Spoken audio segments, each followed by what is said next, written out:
Now let us think about the risk for a beginner seller. If a new seller sends a single product in very large quantities, for example 1,000 or 2,000 units, the entire risk falls on that seller. If those products reach the FBA warehouse but do not start selling as quickly as expected, your investment becomes locked in inventory. Now, of course, if you are completely confident about the demand for your product, sending larger quantities may not create a problem. Experienced sellers sometimes do this because they already understand the market. But if you are still unsure about how the product will perform, taking such a large risk in the beginning is usually not a wise decision. Another major challenge for beginners is shipping cost.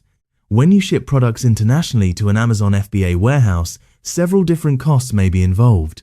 These can include international freight, customs duties, import taxes, product preparation, labeling, and Amazon fulfillment fees. As an Amazon seller, you always need to think about how these costs affect your profit. If the product sells slowly, recovering these shipping costs becomes much more difficult.